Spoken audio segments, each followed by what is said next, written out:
Mayor, we're live.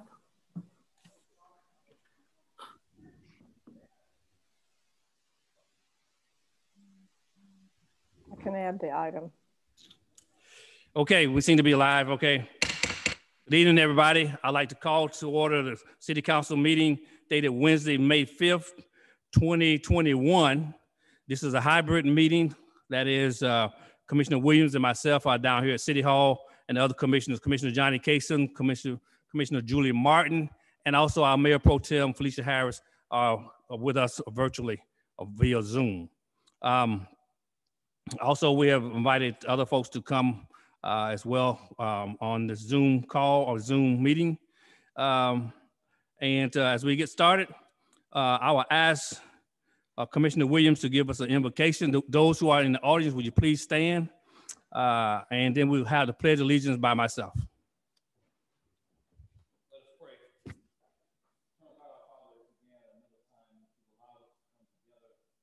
ask now that you bless this meeting of the City Council, that we do the business of this great city in which we live. And we thank you for all that you are and all that you're doing, and how you protected us through the COVID pandemic and all these things that you've been doing great things for us. And we say thank you now. We honor you. We ask now that you would give us wisdom, give us knowledge, give us courage to make decisions that will be right for the people of the city of Brunswick, that we may live and grow thereby. We love you and give you great praise. Amen. Please join me in the pledge. I pledge allegiance to the flag of the United States of America and to the republic for which it stands, one nation under God, indivisible, with liberty and justice for all. Thank you so very much, and thank you all for coming out this evening.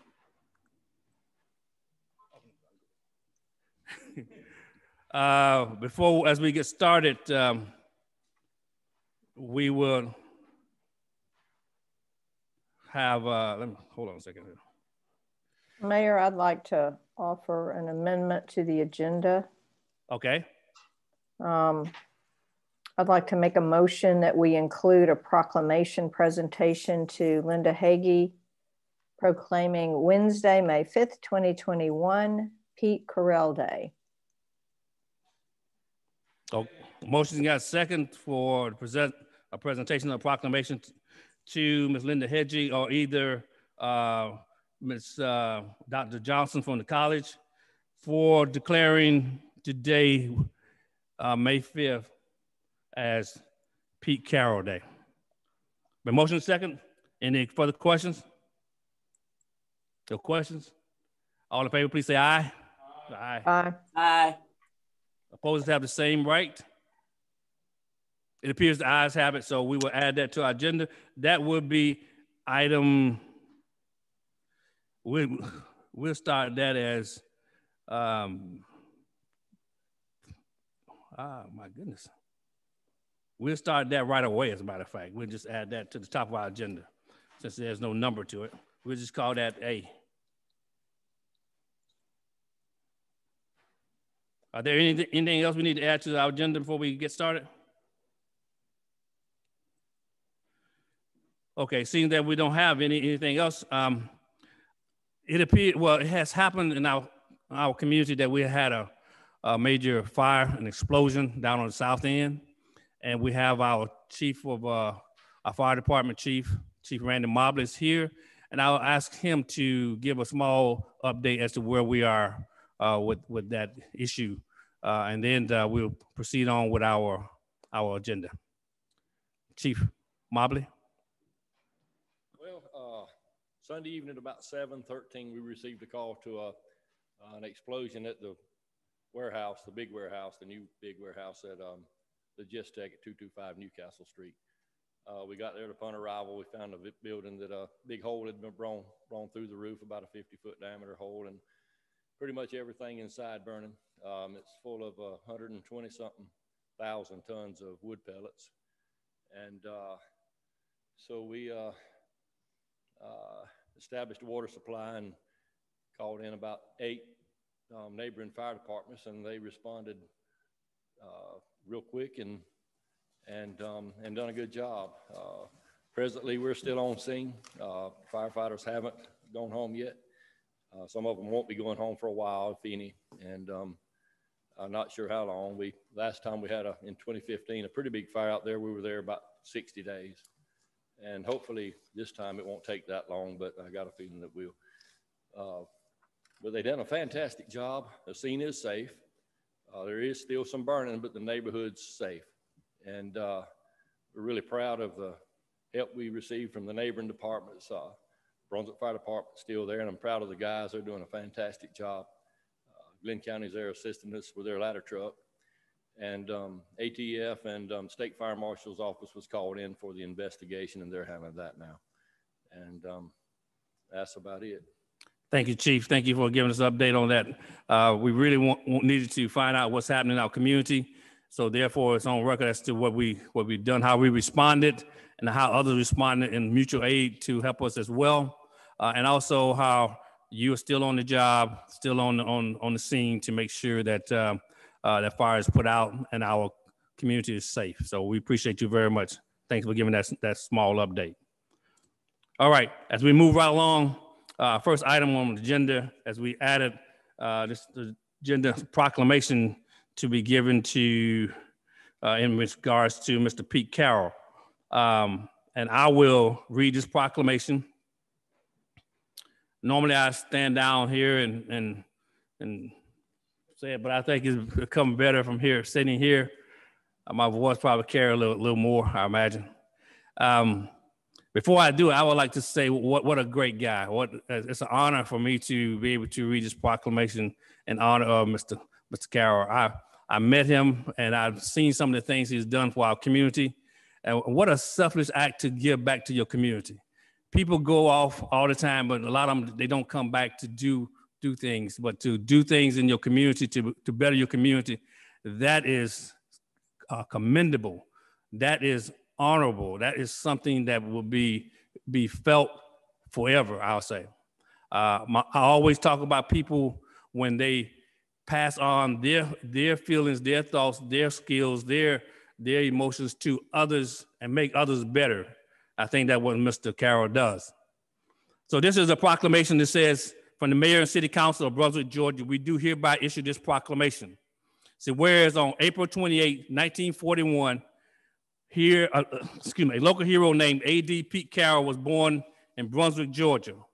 And whereas Pete came from humble beginnings, losing his father at the age of 12, leading to tough times, forced Pete to learn what hard work is at a very early age.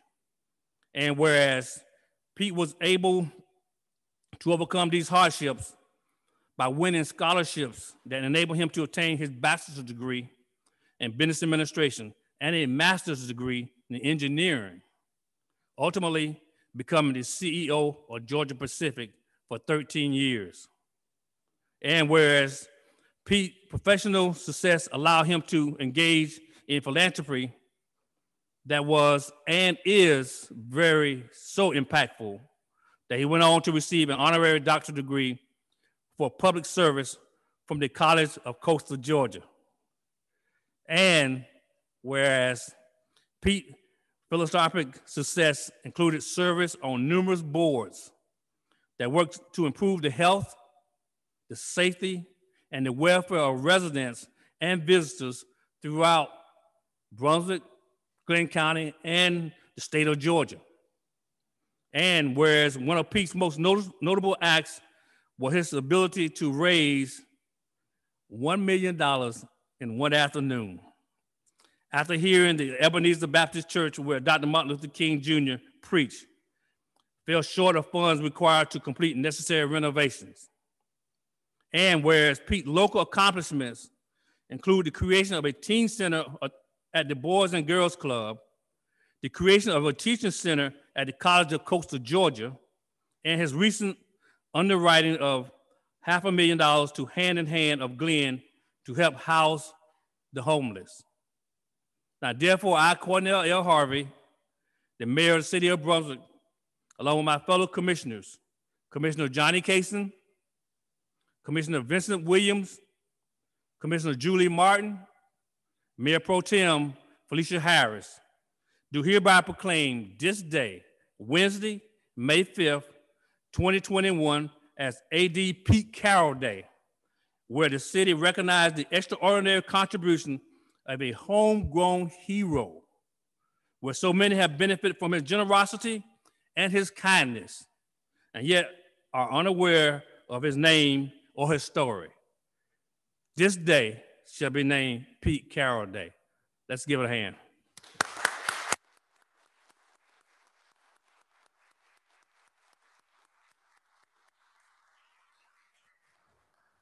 Also, in honor of Pete Carroll Day, I would like for Dr. Johnson, the president of the College of Coastal Georgia, to come forward, please.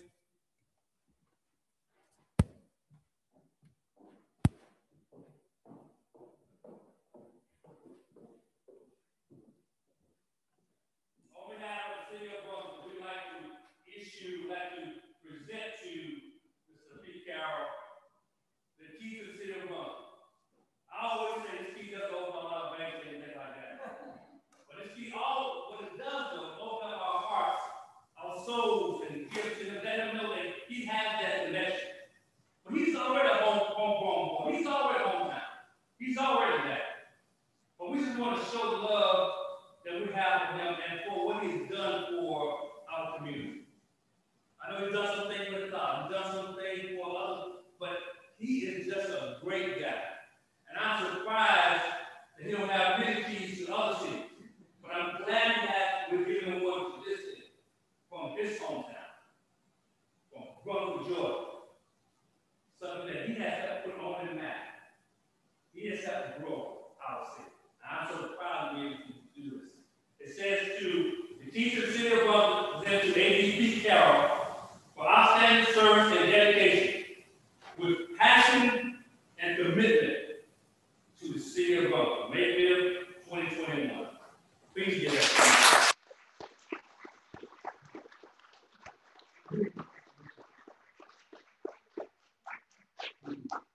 Thank you all for being here. Thank you all for recognizing that this man and how we, the city government, appreciate what he's done.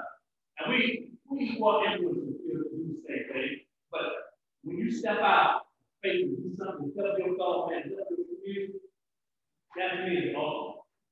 So our hats are off to the Pete Carroll. Our hearts are here. We come with our hearts and our hands. We come to tell you thank you. So many people don't get that thank you. So many people, they live in life and we want to tell you thank you for all you've done, all that you are doing. And your name will live on, especially in this community, not around the state, around the world. Your name will live on here. And all of your brothers that May 5th, 2021 is Pete Carroll. Everybody knows this is Pete Carroll. And I hope it's been enjoyed by everybody this day and forever, more. Thank you, Mr. Carroll, for your contribution. Thank you for what you do for the city. Thank you for what you've done. Thank you for what you will continue to do. God bless you. God bless you.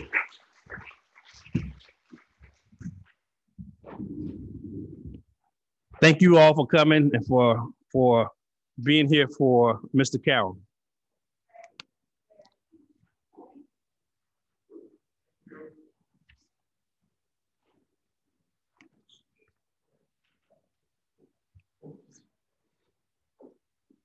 Okay, if we move right along with our agenda, item number 1, consider approval of the new alcohol beverage license. Name of the business is Snappy Food Mart. And 2905 Glen Avenue is for a retail sale of beer and wine. Our marshal, Ms. Mundy, is presenting. Kind of hard to follow up with that. That was a wonderful, wonderful speech. Good evening, everyone. I do have Snappy Food Mart. They are requesting a license to retail sale of beer and wine. A background fingerprint check has been completed on the owner, Vimalbin Trivietti. There's nothing that would listed on there that would prevent them from possessing a retail sale of beer and wine license. The location has been checked against the ordinance and found no violations. They have been given a copy of the ordinance and is present tonight to answer any further questions that you may have. So I present this for your approval. Mr. Trivietti is here tonight if you would like to speak with him. Thank you for allowing him to be here, for requesting that he be here, as we always want to know who we are issuing these licenses, especially new beverage license to. Commissioner, you have any questions for Ms. Mundy?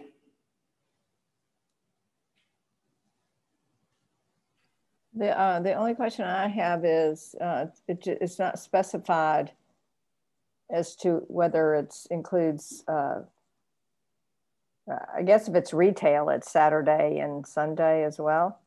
Not Sunday, just Monday through Saturday. They didn't include Sundays. Well, I guess it would, well, actually it's retail sales, so it would include Sundays. Yes. After noontime, okay. That's only for on-premise consumption. Right, thank you. You're welcome. Any further questions?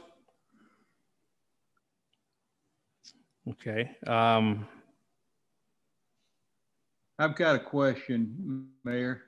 Yes, sir. The address 2905 Glen Ave, is that correct? Yes, it's actually between Gen Marts and Subway on Glen Avenue.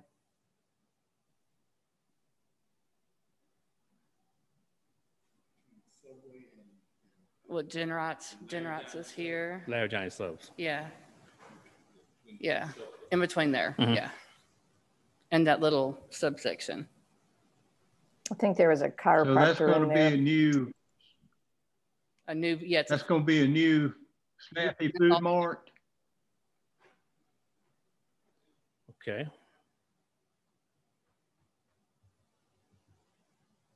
Any further questions or comments, commissioners?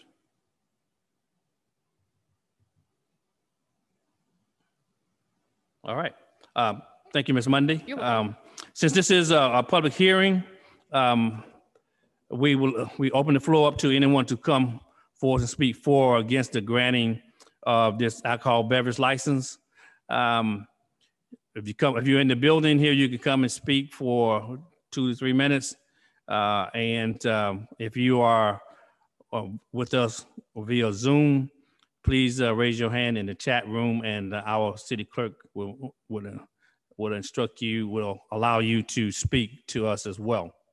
So when you come forward, please state your name and your address. And if you're on the Zoom and they allow you to speak, please state your name and address, and you may begin speaking. So now I'll open the floor up to anyone who would like to speak for or against the granting of this petition, granting of this alcohol beverage license.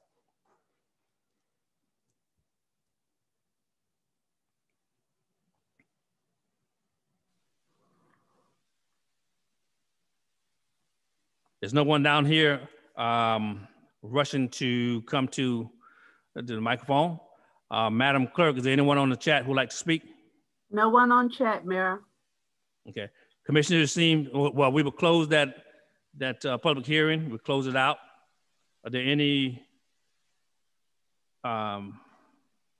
commissioners, is there anything else you'd like to bring before I ask for a motion? First of all, with the owner, would you like something to say?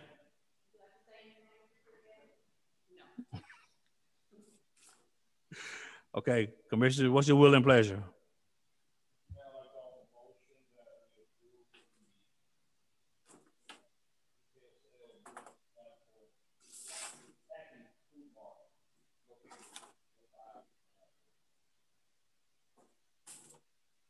I got a motion. Do I have a second?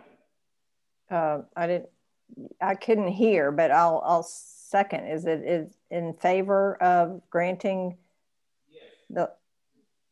I'm sorry you haven't. Is that Commissioner Williams? His mic must not be working. It's not on. That's better? Yes, now we can hear you. Okay. I thought it was on the whole time. Okay, been probably motion second for the granting of this alcohol beverage license to Snappy Food Mart located at 2905 Glen Avenue. Any further comments or questions? Mr. Mayor, I'd like to make one comment, and I would, and I know Officer Monday has. We can't hear him about this. Speak up. Has cautioned the owner about this, about underage sales and those type things, and we hope that we don't have to do no suspensions and those type things because of those type activities. You can't hear. Can you hear me? Yes. All right. But you can't hear me? Well, if you have to speak into the mic. I gotta lean into it. Yeah. Matthew gonna turn it up a little bit, so I want to do all that leaning.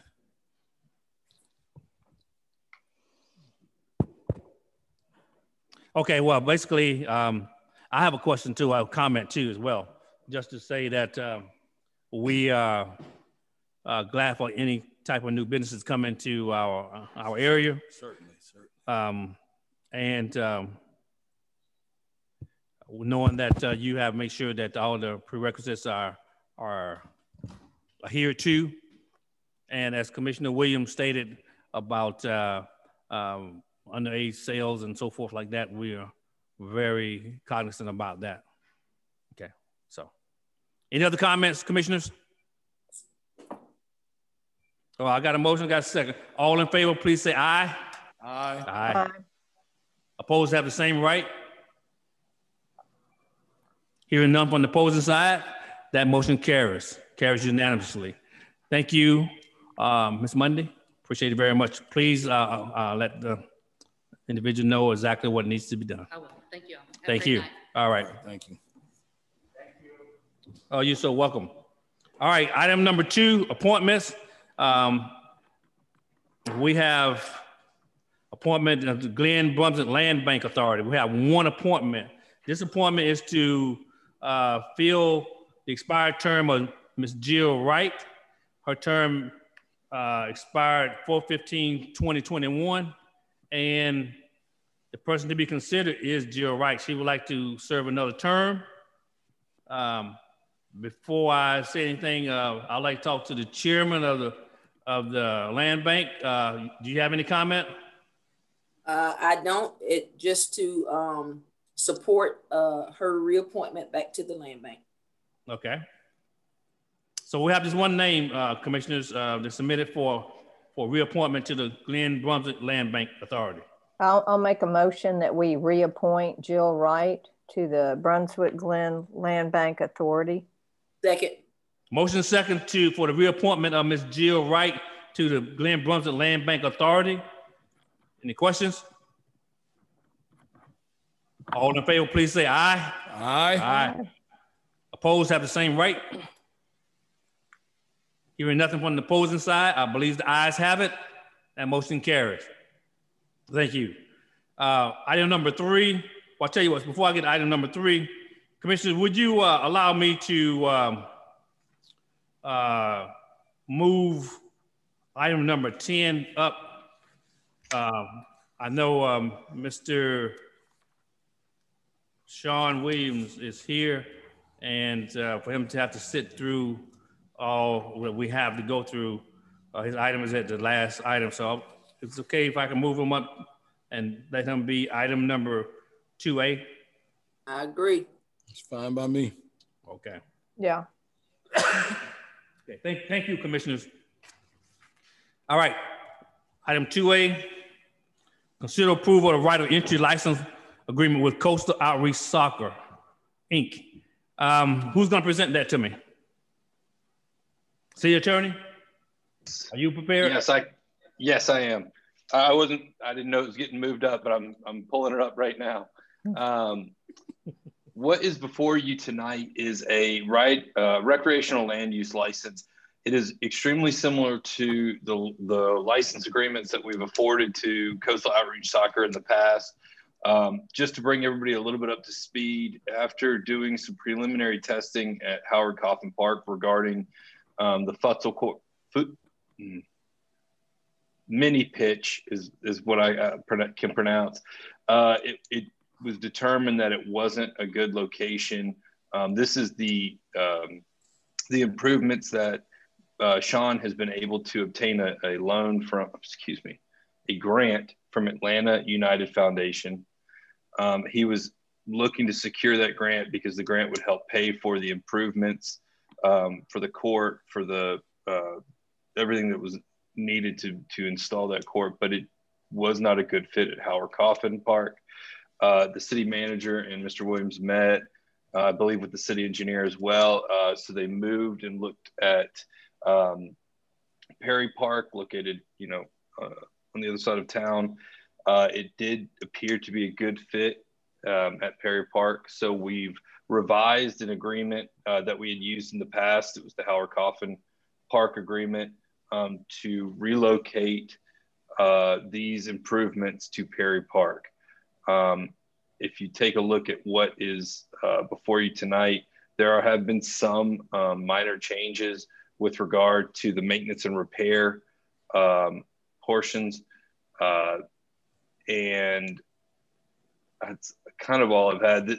This is an agreement that essentially allows Coastal Outreach Soccer to have preferential use of the improvements that he's bringing to Perry Park.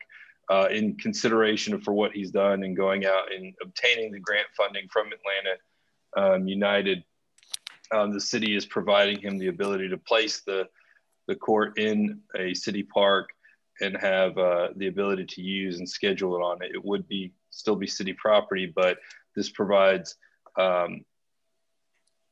consideration for Sean and Coastal Outreach Soccer to go back and show those that are providing these grants that they do have an agreement with the city to place the improvements within a park, and that they are expressly permitted to use and maintain those improvements.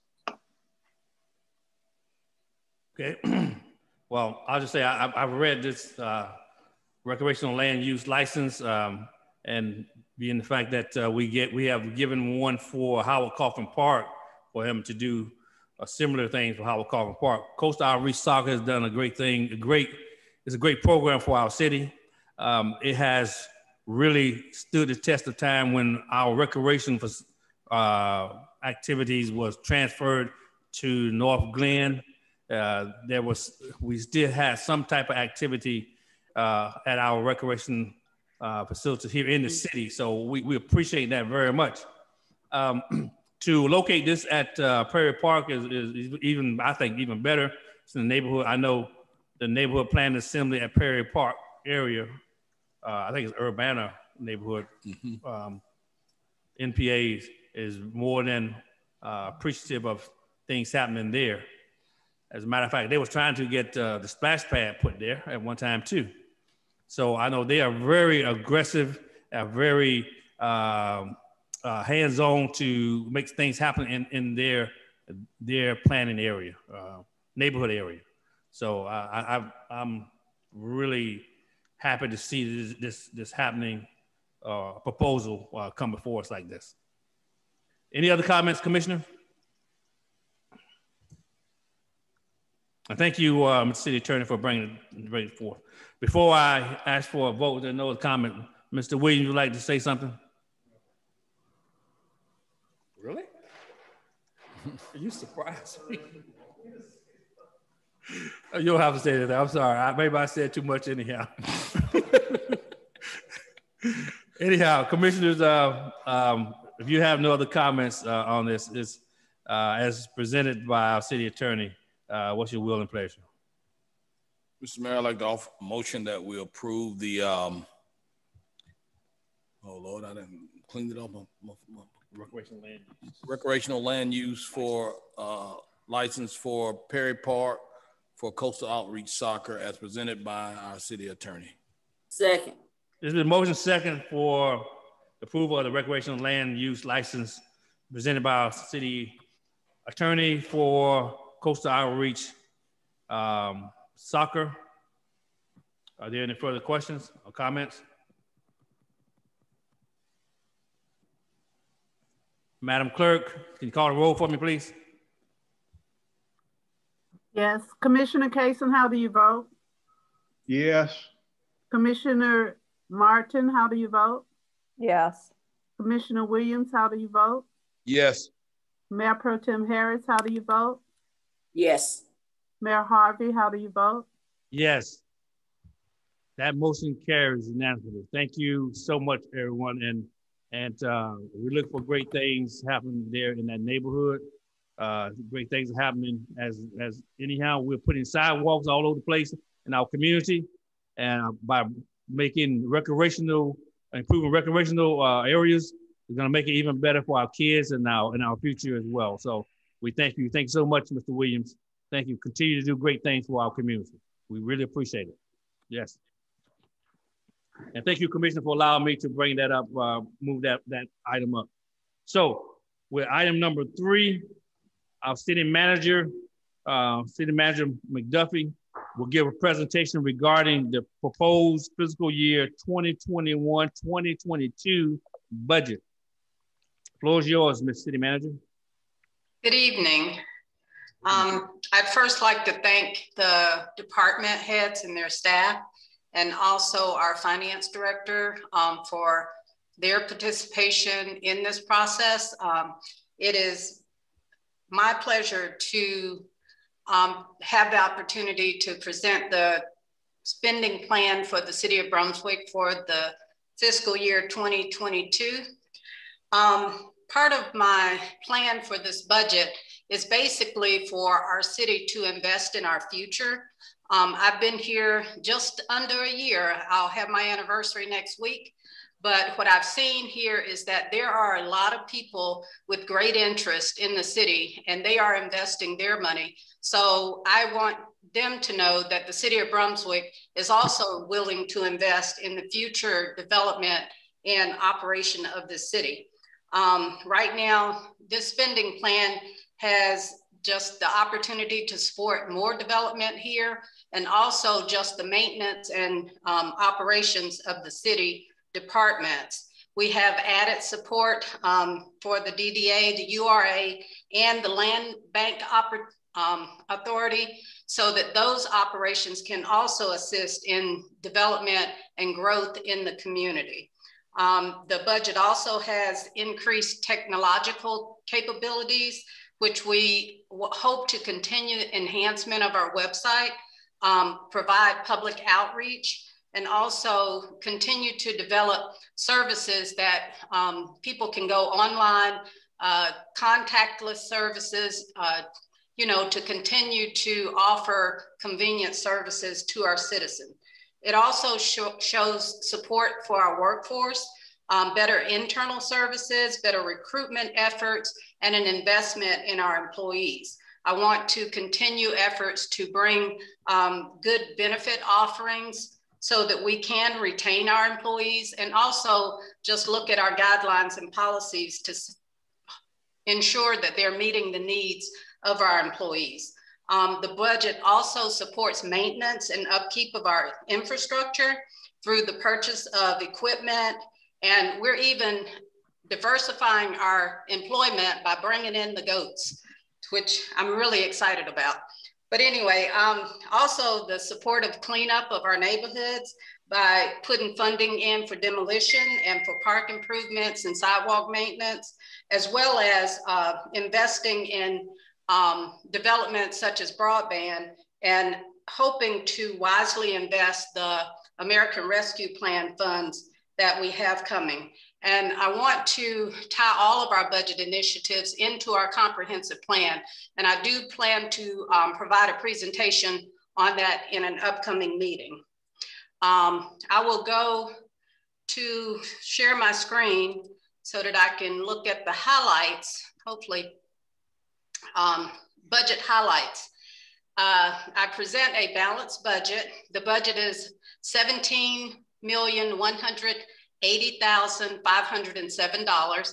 It's approximately a 7% increase over the last year's budget.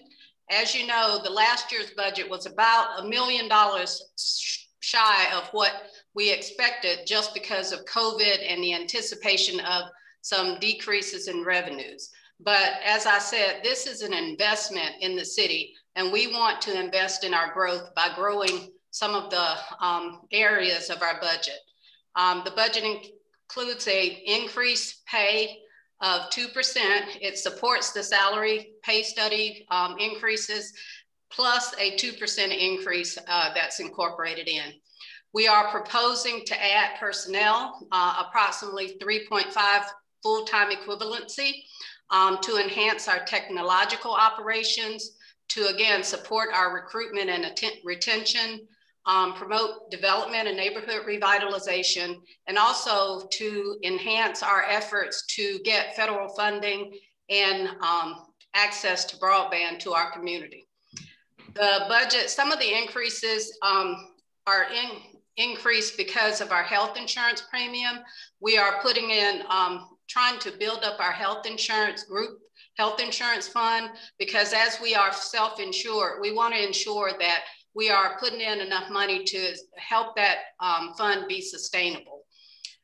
We also support housing initiatives, as I said before, through funding for demolitions and funding for the land bank is a new addition to the budget. Other increases include the technology upgrades and our infrastructure maintenance. And again, I mentioned the goats. And also equipment upgrades and replacements of about $640,000.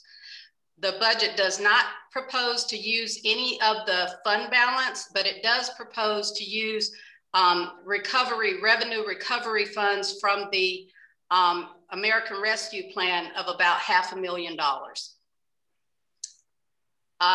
The budget process started, of course, in March, and we have continued through phases of meeting with the departments, speaking with the agencies, and also developing a very solid plan for the upcoming year. We're right now in the middle of our schedule, which we are presenting the budget May 5th, 2021 as planned, and we will move forth to a tentative budget approval in a couple of weeks, and also with our notification of the proposed budget and the public hearing.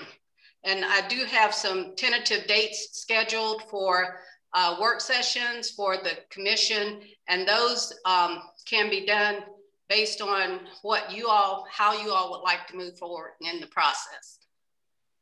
Moving right along, I will start with the revenues for this year. And what I'm presenting is a summary document of our revenues. It basically gives the column of actual budget for the 2019 budget year. And the reason I included that is because that's kind of our last normal budget year. Last year was, again, impacted by COVID, impacted by other different things. So we wanted to give a comparison to one of our last budget years. I also wanted to show that, you know, our funding plan, although it's a strong funding plan, I think it's a solid funding plan, and our revenues projections are very supported by past year histories and new developments. Of course, the property taxes are estimated at $6.6 million. And of course, they are based on the estimates that we received, or preliminary estimates from the tax assessor's office. The sales tax is estimated at $6.8 million. And although it shows a 15% increase over last year's budget, it's a 6% increase over 2019. Plus, it's right on line with what we will generate this year. So it's really a small increase over what we actually will take in for sales tax. And we hope to just continue growth in that area. Moving forward, of course, our tax increase is $15.3 million, which is a 9% increase over last year. Looking at our business license, there's a small increase there. The permits, it looks like a really large increase based on the percentage. It's about a $90,000 increase in our permits, but as you can see from past years, it's less. It's about $150,000 from 2019. There was a large development in 2019, so we didn't want to base the estimate on that, but we did see a substantial increase in the current year budget. So we based our increase in this year's budget based on what we're collecting for the current year. Looking at the additional intergovernmental funds, the $514,000 of other state and federal grants is based on that revenue recovery, the $500,000 that we put in from the ARPA. And that basically, of course, is a substantial increase in this area. The other items basically stayed the same. Public safety fees, those went down slightly just because of the availability of personnel to work. Some of those fees come from the Housing Authority, and we basically kind of based it on what we thought those estimates would be. Cemetery fees seem to be substantial and growing, so we increased those slightly as well. The municipal court, that one we are being very conservative because of activities with the municipal court, not knowing how that will fare throughout this year. And hopefully we will see some growth in that area, or at least stability in terms of what's happening with COVID, but we didn't want to overestimate that particular area. As you can see, there's some decreases here in our miscellaneous revenue, but mainly based on the fact that in previous years, there was the sale of property. And this year we're minimizing our sale of property because we're hoping to sell a lot of that at the end of this year. The last transfer in is a $38,000 transfer in from the CHIP grant, which was some old money that could be put back into the general fund. That basically gives us the $17.1 million of revenue, which again is about a 7% increase over last year, but it's only a 1.6% increase over the 2019 budget, which was our last regular year budget. So that's one of the reasons we feel like it's a strong spending plan.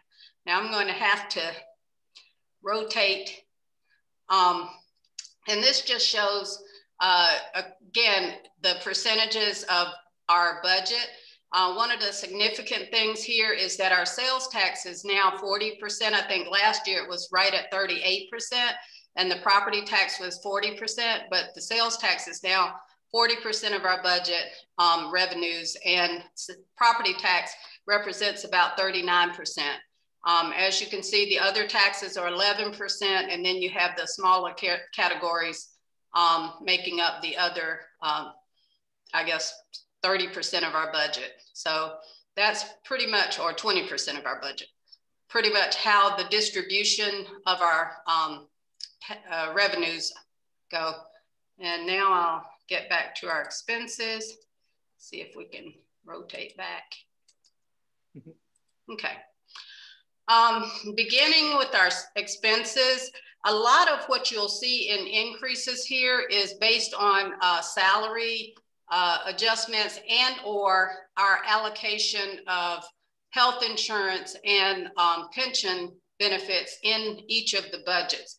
Oftentimes there's not a lot of increase other than those two items, but I will highlight where there are other items that caused increases in the budget. One thing I want to note is that the legal budget did not increase or decrease, as the only one that stayed at 0%. And I wanted to say thank you to Brian, because Brian does such a great job. He is such a great, provides such support for us that I really appreciate that. No problem. No problem. Amen, amen. Okay, starting with the City Commission, again, that increase is relative to benefits increase and allocations, nothing substantial in the operation. The City Clerk's office, that increase is attributable to adding a city election of $37,000 into that budget. The City Manager's office is basically part of the salary increases in there and the allocation of benefits, nothing out of the ordinary there. Finance office, the same, no real substantial changes. The information technology, which shows a 35% increase, that is where we have placed an additional position. we have a position, and I have a chart that shows the positions that I'll summarize in just a few moments. But basically, we have over 180 units that are IT supports. And before now, we have had only 1.5 persons trying to do all of the support. And with all the technological changes and the meetings and things that they have to do, we felt like it would only serve us for our efficiency and productivity to increase the staffing in that area. One of the other things I will charge them to do is to look at all of the different software things and the systems, communication systems that we have, and ensure that the city is paying properly for those things and you know, getting as much savings as we can through those activities. The increase in human resources, again, you know, we are going to focus on just trying to support our employees and trying to provide better benefits through training, through activities, through engagement, to retain our employees and to recruit employees. And I think, you know, we definitely need the support in the HR. We're actually only adding, we have 1.5 persons approved for this budget. This just adds a full-time versus a part-time position. So basically she had a part-time position and now we're proposing that that position be full-time. The tax collection, their increase is based on adding software maintenance to their budget of about $22,000. And that's what caused the increase there. In our general government buildings, we have included, that budget went down, but there was some, as you can see, a lot of activity there in the budget for that particular area. And I think that's where the Mansfield, that is where the Mansfield payment was. So we don't have that principal and interest payment. And that's basically why this budget went down. Part of what we do have included in here is a replacement of the HVAC system at the City Hall. And that's going to be something that we want to invest in because the system here is old and we have been having some issues with it. In the general administration, mainly the increases there are we increased our amount that we put in for claims by about $40,000. And we also included a contingency of about $50,000. In addition to that, we increased the budget for the DDA and we added money in for the land bank. So those were some of the increases that caused the increase in the general administration. The municipal court, their budget increased because they have some additional money that we put in that's offset with the grant for COVID supplies. And as they continue to operate, they will have to continue to provide, you know, a safe environment for their activities. Moving forth, it's kind of interesting to me that our general government increased by almost 13%, but our public safety increased by 2% overall.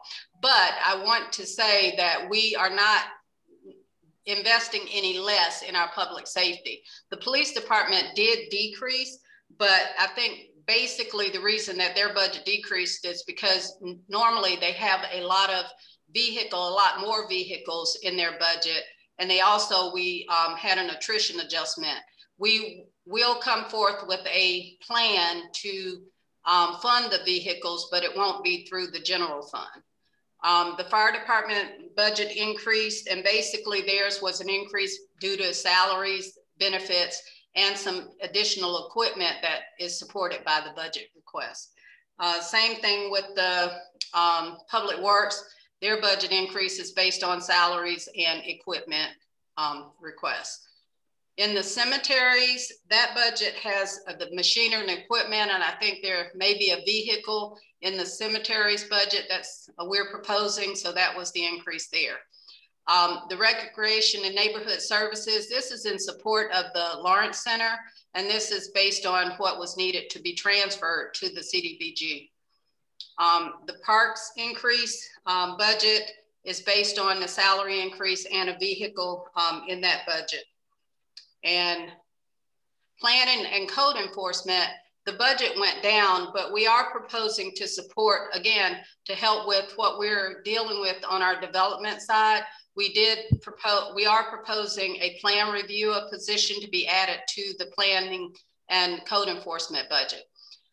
In addition to that, the economic development showed a large increase, partially for a position that we're putting in for to help with, again, provide assistance to the agencies that are conducting development in the city, and also for our public information. And there's $50,000 in this budget for providing for a consultant to assist with our efforts to provide access to broadband in our community. So that particular area increased for that reason. The transfer to other funds, the 25% increase there is based on an increase in the workman's comp and also in the E911 transfer for support of the E911 department, that joint department with the county. Again, our budget is 7% increase, but it's not as much, you know, as we think. It's actually not as much over the previous 2020 budget as it is over the current budget, which was discounted. And I will, again, do a rotation. Looking at our service areas for the $17.1 million, 29% of that is for the police department, 17% for fire, and 14% for public works. So about 60% of our budget is actually for public safety. And then we have general government of 16%, government administration of 8%, and then another 16% with the other outline areas.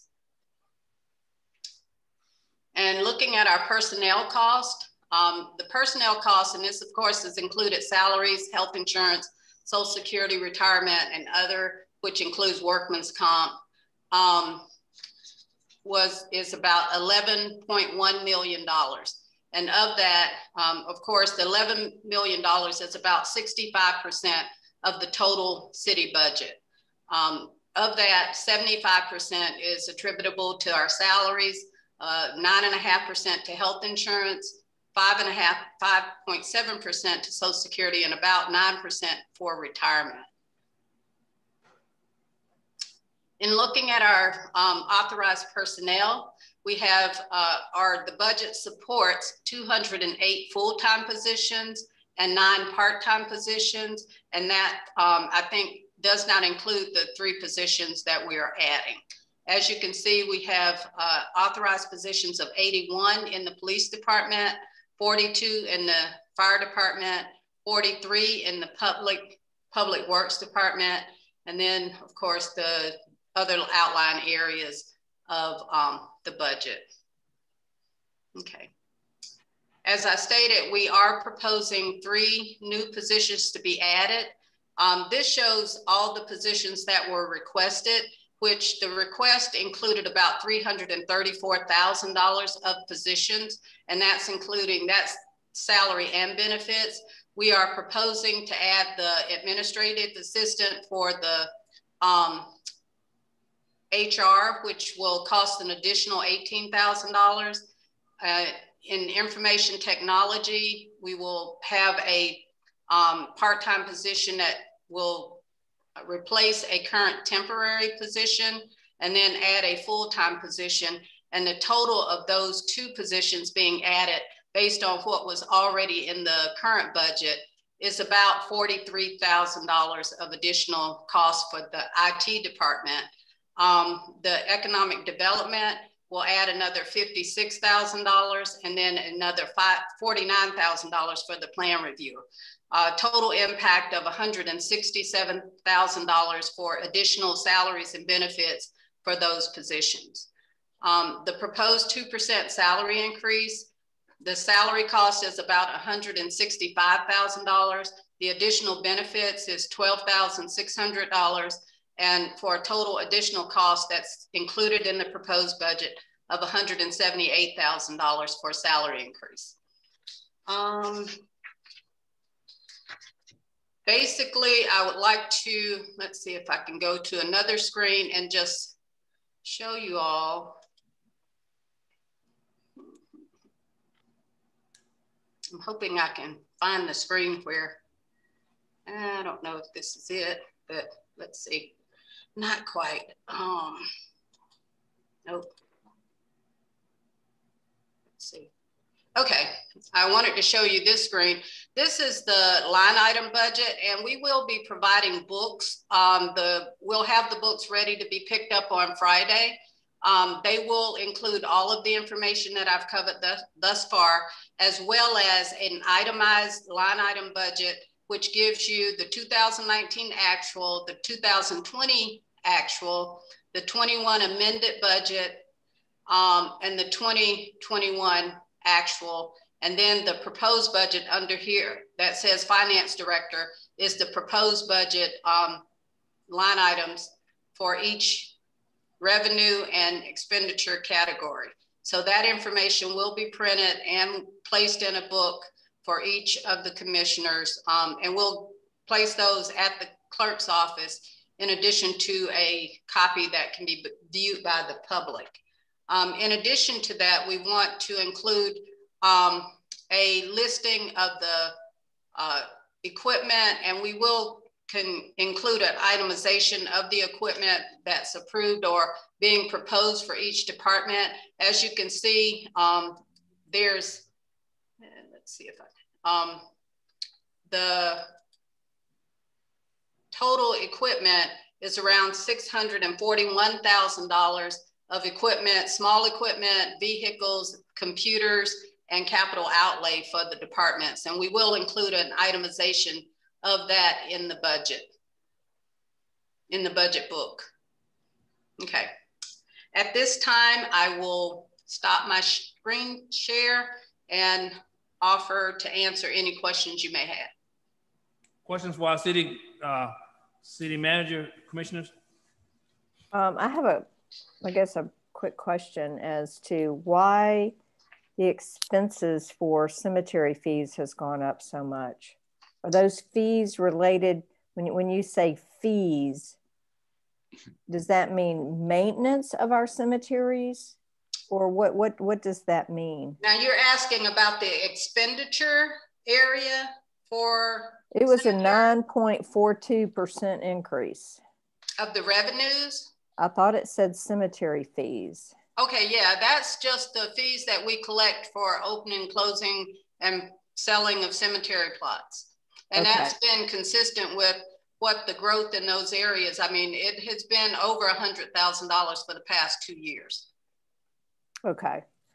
I was just curious how the revenues balanced out with the expenses of maintaining the grounds of the cemeteries. Well, as you can see, based on the budget, it's approximately 50% covered based on the operating.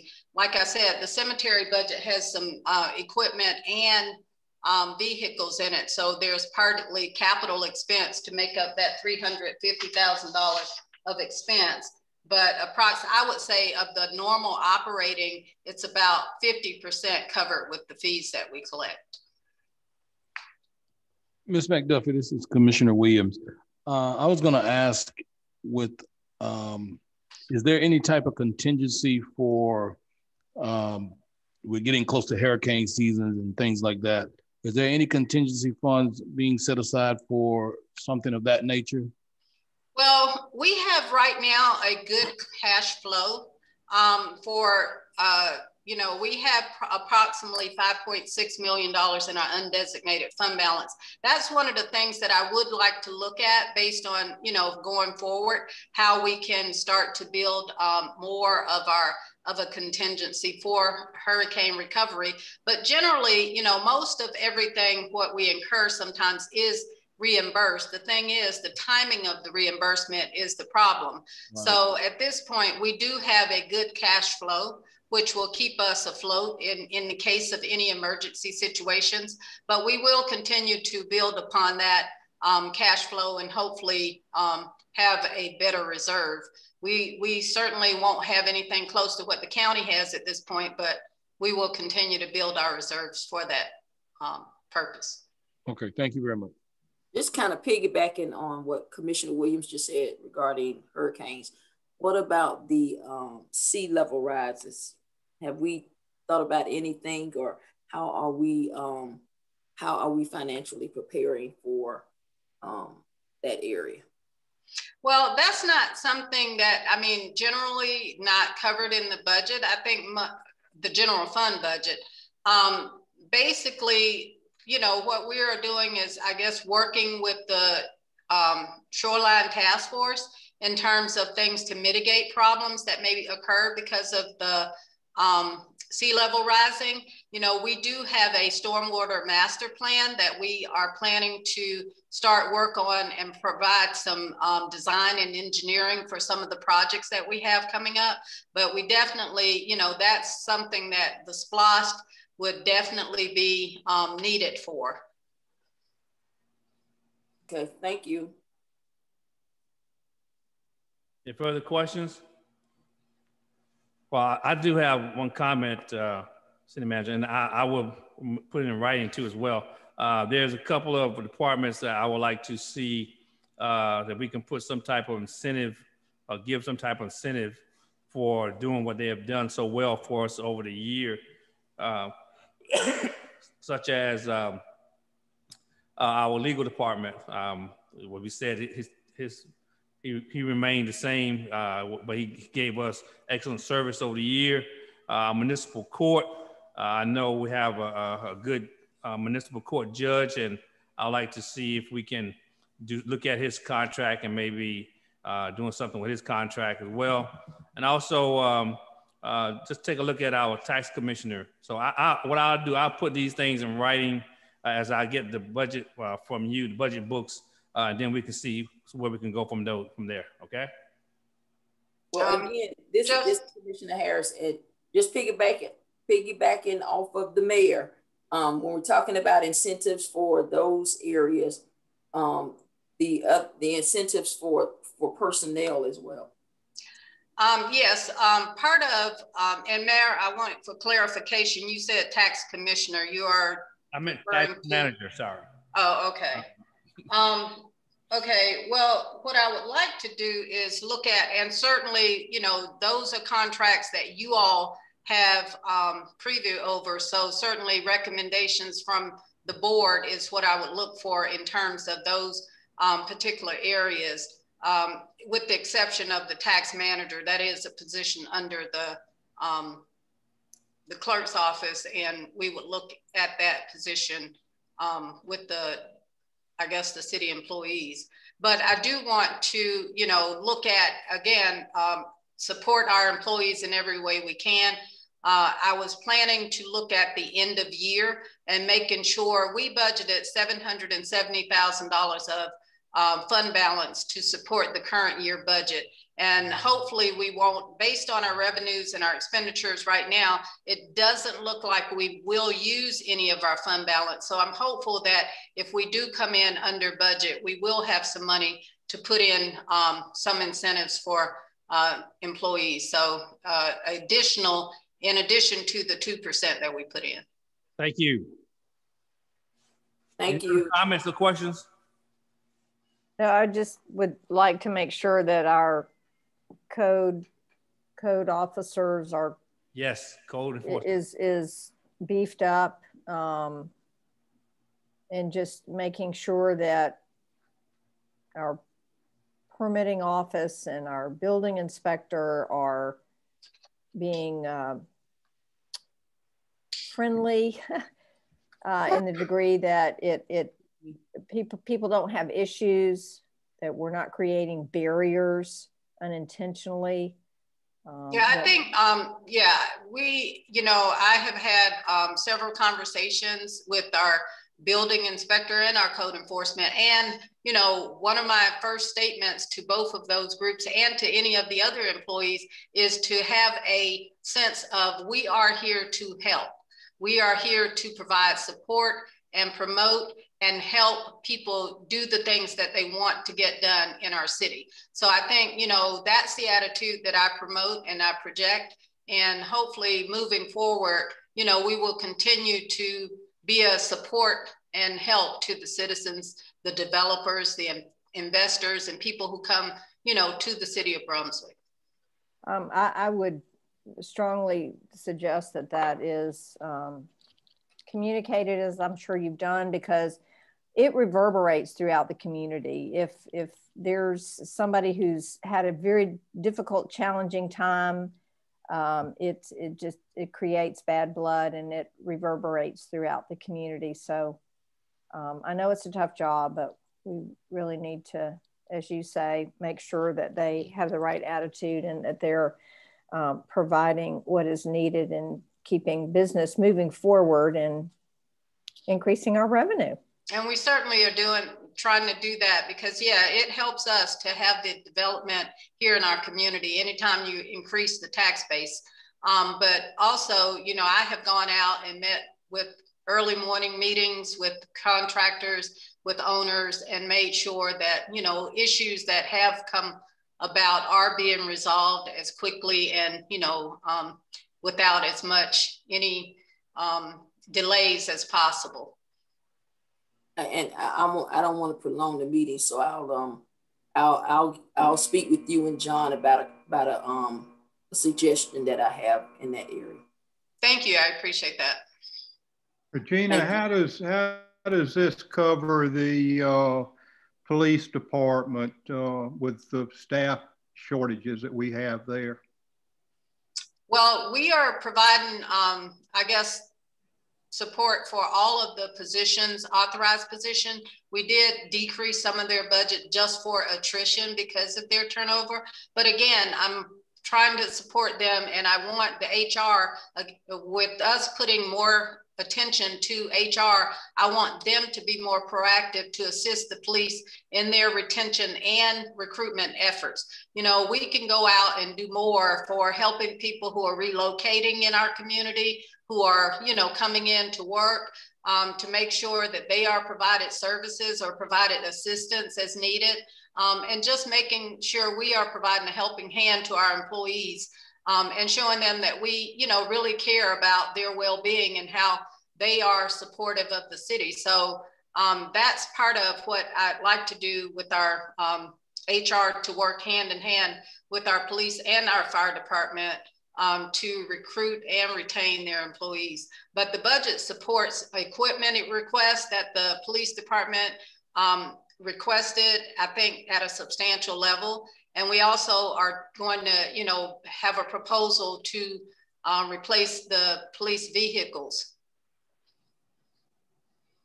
How about the numbers of officers? Does this increase, decrease? What does it do for it? It basically maintains the level of officers. As I said, they have a large, they have about 20 positions that are open, but this provides support for most of the authorized positions. I mean, everything is funded. If they were to go full staff, we would be okay with our funding for that. And it also allows for, hopefully, like I said, at the end of year, you know, the chief had a proposal for retaining and incentivizing his employee. And if we come up with a funding at the year end, we will, you know, incorporate some of those measures. All right. How about the fire department? Do the same for us there? Are they staffed, and does this budget take care of the fire department? It's same for fire and police. We are working diligently to retain our personnel as well as recruit new personnel. Okay. How about prison crews? What does this do for those? Is it 2 or 3 crews? We have 2 crews that are in the budget. I think the cost associated with it is about $49,000. So we have those 2 crews, and of course, you know, the goats will be there to support the maintenance of our ditches and drainage, which is something that, you know, normally we would have prison crews for as well. How many goats are you going to have? I'm not sure. I think we put in about $20,000 to $25,000 worth, and I'm not sure how many goats that buys. Is that 10 crews, I hope? Well, the thing is, you know, what Gerald was telling me and why I was so excited about the goats is because they are efficient in what they do, and they are, you know, able to have a less of an environmental impact. So I think it's something, you know, definitely that we can use going forward. He said that they are able to get, you know, in places in the ditches that the crews can't get to, and they can, you know, maneuver a lot better. So I'm hoping to see some real good improvement. You know, the drainage infrastructure is something that we really want to pay attention to and get our ditches cleaned and get our drains, keep our drains clean. So that's one of the reasons why I supported that. We had a good person that brought those goats here to us, and they worked. They really did. They did good.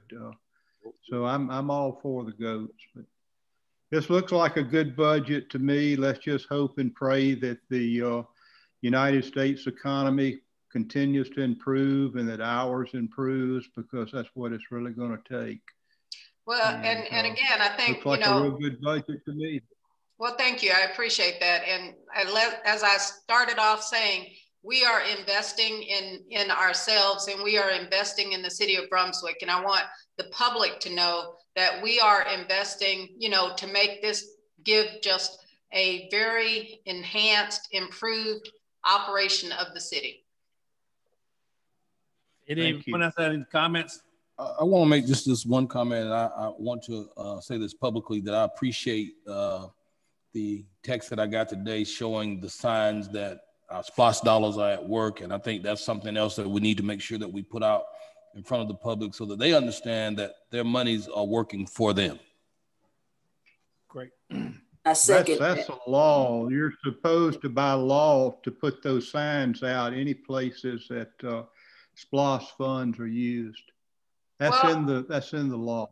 Well, I think but it's good to have it out, and I appreciate it too. Yeah, I think it's important. You know, people will start recognizing SPLOST, and they won't have to ask the question when the election time comes up, because they'll have, you know, just a kind of a memory of seeing that on the sign and relating it to the improvements to the park. So I think it's a very effective tool when you're trying to help people understand and be aware of how the SPLOST dollars are being used in the community, as well as how they impact them directly. I like and want to say thank you to you, as well as the entire team from each department, the finance department, on the budget, how specific and detailed you have been. I love the charts. Federal government, they chart up everything. So I love the charts because even when you can't understand the numbers and how the numbers are moving and working, you can look at a chart and see the percentages, and that will tell you. So I do like that. I like the presentation.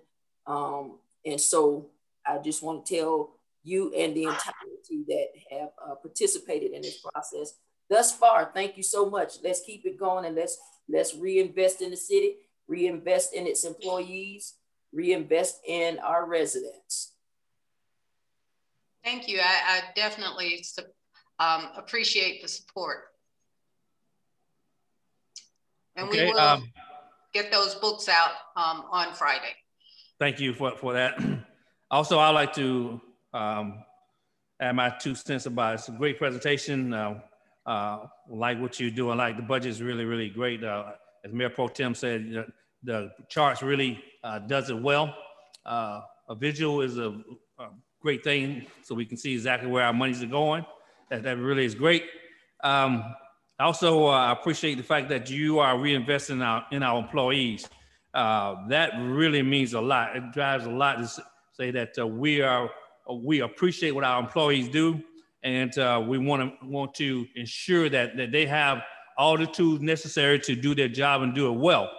And that includes being paid well as well. So I think as we move forward to make our city employees the best paid employees here in our city, I I think we will always get great quality work out of those employees because we're paying them for that quality work. So we're looking for quality, and I believe that we will get that because we will actually pay them well and also give them the tools to do their job and do it extremely well. So I thank you for the presentation. We look forward to looking at our budget books so we can keep this process going. I thank you for the momentum that we have and for all the employees who have participated and to make this city great. I said we're going from good to great, and I definitely appreciate it. Got great employees, great staff, attributed to your leadership. So thank you so very much. We're gonna move right along, commissioners, to item number 4, items to consider for approval. Consider approval April 13, 2021 special call meeting and April 21, 2021 regular scheduled meeting minutes. It has been provided to us in our packet. I'll make a motion that we approve the special called official meeting minutes of April 13th. And that, do you want these done separately? No, unless there's an issue with any of them. Okay, and then the regular scheduled minute meetings of April 21st. Second. Motion second for the approval of our special call meeting minutes and our regular scheduled meeting minutes as dated, as been presented. Any further questions or comments or additional deletions to those minutes? Hearing none, all in favor, please say aye. Aye. Aye. Aye. Opposers have the same right. Hearing nothing from the opposing side, I believe that the ayes have it. That motion carries. Thank you. Item number 5, consider approval of financial reports as of March 31st, 2021. Our finance director, Ms. Kathy Mills, will be presenting. Good evening. You have before you the financial reports as of March 31st. We are 3/4 of the way through this fiscal year. When we look at revenues in the general fund and expenditures, we had a net deficit for the month of March of $536,000, but year to date, we are to the good $4.8 million. Monthly, for the month of March, we would expect it to be a deficit because March is a very low month for revenues coming in. Property taxes have already been collected, and so that's not anything unusual. We have a cash balance of $8 million in the general fund. 300,000 of that is designated out for the Perry Park money that we received earlier this year. Local option sales tax up 3.68% for the month. Year to date, we are up 10.44%, which is in dollar value, $509,000. Title ad valorem tax, we're up 32.85% for the month of March, as opposed to the month of March in 2020. For year to date, we are up 30.52% in title ad valorem tax for this fiscal year, which is a total of $61,000. On the second page, you have SPLOST 6. Not a lot of activity other than making some payments. Obviously, we've collected almost all of the revenue there. We have actually, if you look at the, I guess the city expended as of 3/31/2021, you'll see we expended $8.9 million and of our original budget of $13.8 million, which is 64% of those funds have been spent as of this point. We have cash on hand of approximately $7 million, and we have $2 million that has at this point not been allocated because of over collections of SPLOST revenue and also mostly interest income on those accounts. On the next page, we have SPLOST 5. We have a cash balance in that account of $1,356,000. $1,204,000 of that is designated for the Oglethorpe Conference Center. Norwich Street Commons, there's been no activity this year other than interest income. We do have a balance as of March 31st in that account of $335,000. The Roosevelt Harris Multipurpose Center, we have inflows of $281,000, expenditures of $253,000, which gives us a net of $28,000. However, $145,000 of the inflows has come from the amount that we have transferred over from the general fund to subsidize those operations. One interesting thing of note is we budgeted $100,000 there. We are looking at that account and we are taking measures to see if we can get some additional funds from the CRC. We originally had budgeted those funds. They were supposed to be our funds, but then they based it on the census of people coming in. And so we're in the process of requesting them to change some of those funds over and give them to us based on the fact that meal costs have increased and we don't have as many people coming in the door, but obviously our fixed costs are still the same and our employee costs basically. The next page, we have the sanitation fund. See total revenues year to date, $1.9 million, operating expenses 1.1 for an operating income of $785,000. There is cash on hand in that fund as of March 31st of $714,000. And then there is also $193,000 cash that has been set aside for the T Street landfill in case we are required to put some more money into that cleanup. Sanitation bills are basically the same every month. You'll see we have the actual trash pickup, $128,000, and then we have illegal refuge and street sweeping. Total year-to-date amounts are $1.2 million. The stormwater utility fund, we have inflows there of $1,082,000, expenditures of $537,000 with a net of $545,000. And we have a cash balance in that fund as of March 31st of $527,000. Then we have additional information for the month of March, no animal control expenses. There were traffic control expenses of $3,042, which gives us a year-to-date total there of $8,521. And Mayor Pro Tem Harris had asked about that at the Finance Committee meeting. That is money that has been paid to Glenn County for the city's match, which is 20%.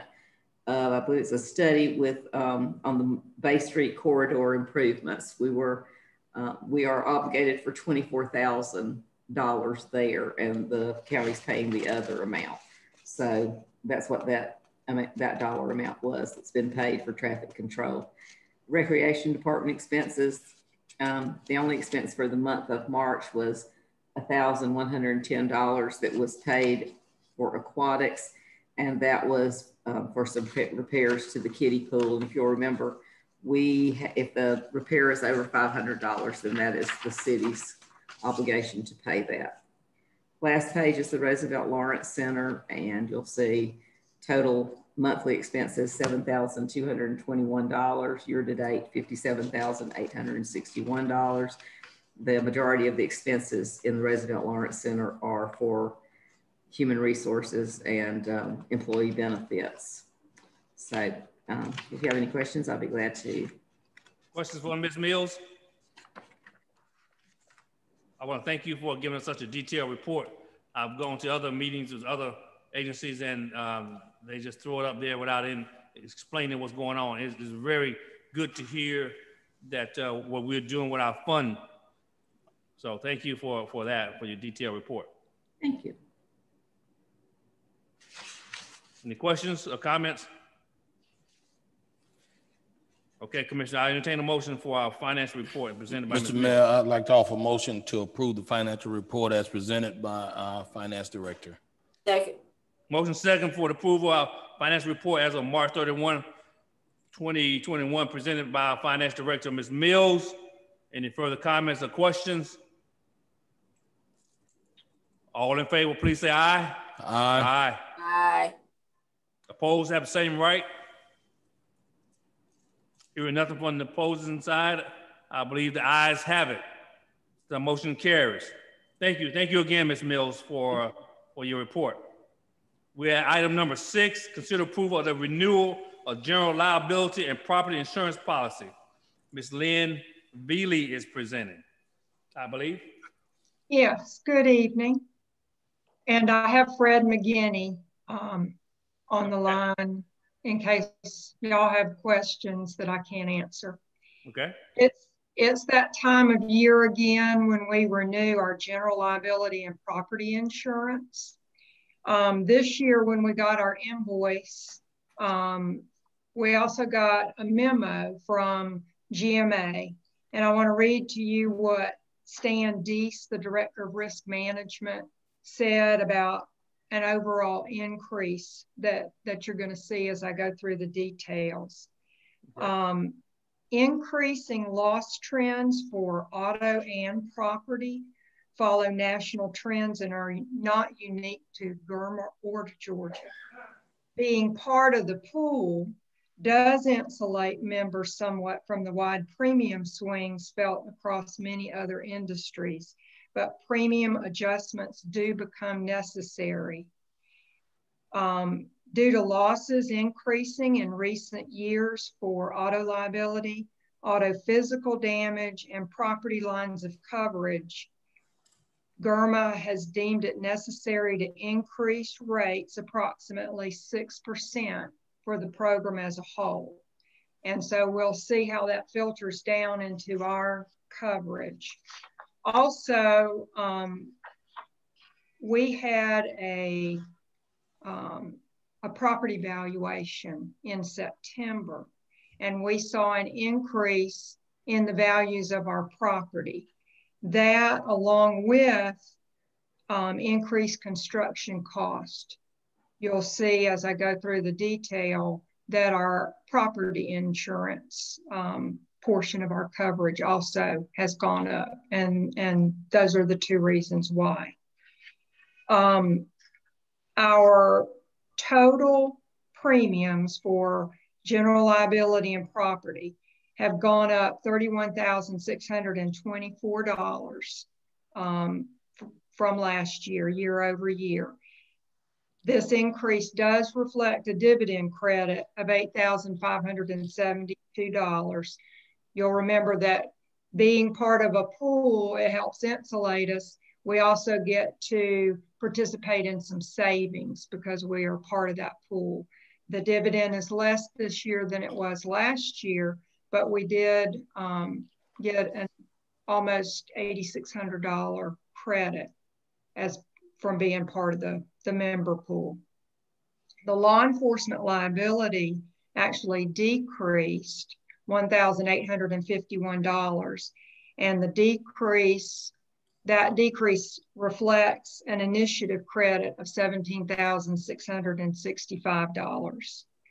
Our total premiums for general liability and crime decreased $9,647, and our public officials liability increased $3,551. Automobile liability, as I mentioned, increased $21,778, along with an increase of $4,932 in auto physical damage. The property and equipment coverage increased $8,570. We pay a brokerage fee each year. We pay GIRMA $13,500, and we pay McGinney Gordon $12,000. Those fees did not change. We also have a cyber liability policy that is in addition to our general liability and property insurance. That increased $1,177 for $1 million of coverage, which is what we have. They have offered us for this renewal period, if we would like to increase our cyber liability coverage from $1 million to $3 million for an additional premium of $2,648, we could increase our protection against loss. Our current policy ended on April 30th. Our policy year runs from May 1st to April 30th. But with the approval of the commission, our coverage will be bound effective May 1st. This cost has been reflected in the new budget. And what you have before you tonight is a proposal to, number one, approve the liability, property insurance, and cyber as written. But also I'd like to put before you, as I did the Finance Committee, we do have the option of increasing our cyber liability coverage for an additional premium. So we can go with what we've got, and the cyber liability is a little more expensive for the same amount of loss coverage, or we can increase and have $3 million of loss coverage. And Fred is with us to answer any questions about the insurance. Do you have questions? Well, I have a quick question that's probably for our legal guru, Mr. Corey, on the validity and the prudence of taking a higher level of coverage on the cyber protection.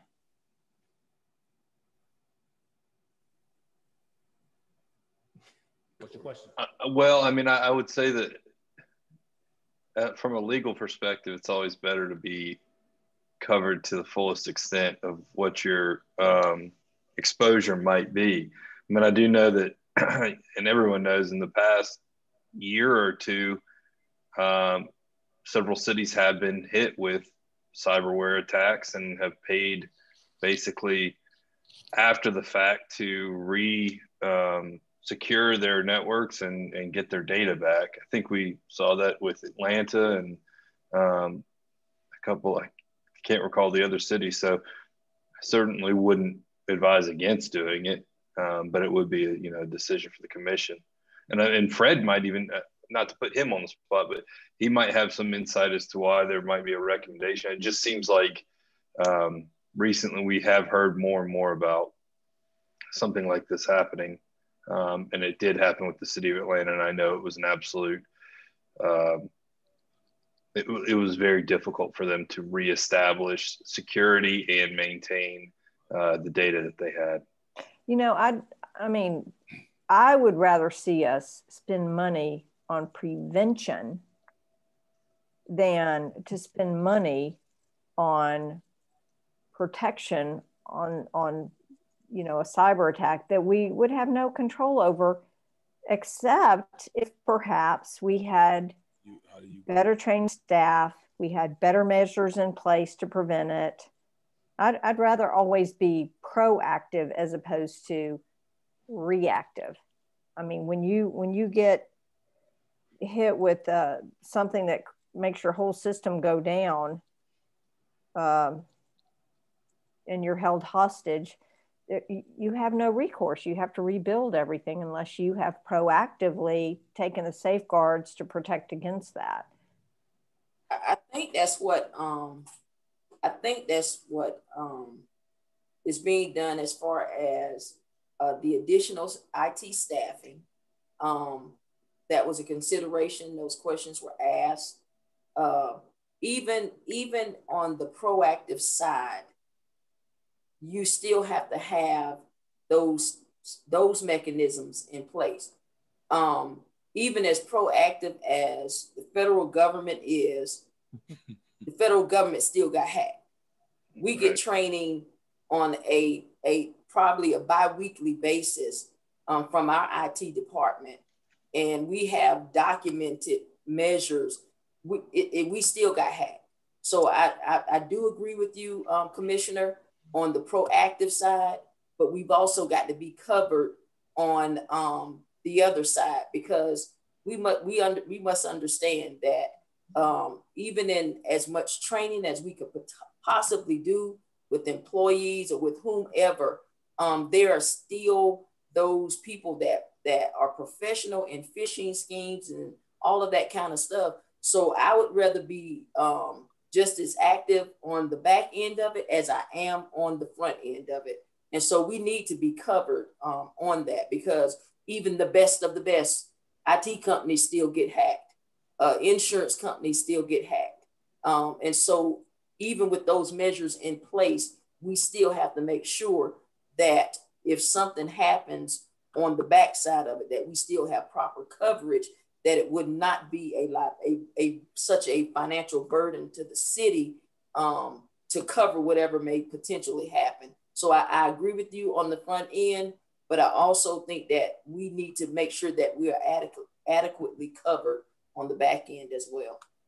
Yeah, and I don't disagree. I just want to make sure that we're hitting it from both sides, and we're taking all measures that we can in order to protect our systems as well as our citizens. Yes, I'd just like to say, as Mayor Pro Tem Harris said, that's one of the reasons we are looking at, trying to provide better support. I mean, when I realized we had so many systems out there and all of them have the potential of being breached, keeping up with the updates, keeping up with the firewalls, keeping up with, all that needs to be done just takes a lot of work, and we do need to put money towards that. But I also agree that we, it's a small price to pay to increase that premium to have that additional $2 million coverage. Well, according to— You have those that have never been hacked, and you have those that don't know they have been hacked, and it's a serious problem. And absolutely, you need to cover all that you can. What I was about to say, everybody gets hacked. Ms. Veal already said to us that even if we don't increase, we're still going to get about $1,200 increase just for the $1 million coverage that we already have. So even through the Finance Committee, when we talked about this, we agreed that it would be in our best interest for additional $2,600 to go ahead on and do the $3 million rather than spending $1,200 or so for an additional or for the same coverage. So it makes sense to me to go ahead and move forward with the additional premium and additional coverage. I would not disagree. We looked at the specifics of the coverage, and that was what the coverage and the specifics of what's covered was even most important than just keying on the increase. All right, any further comments on this issue? Well, thank you, Ms. Veely, for a good presentation. Commissioners, what's your will and pleasure as we move forward? Of course, this has been run by the Finance Committee, am I correct? Yes. Yes. All right. And what say you, Finance Committee?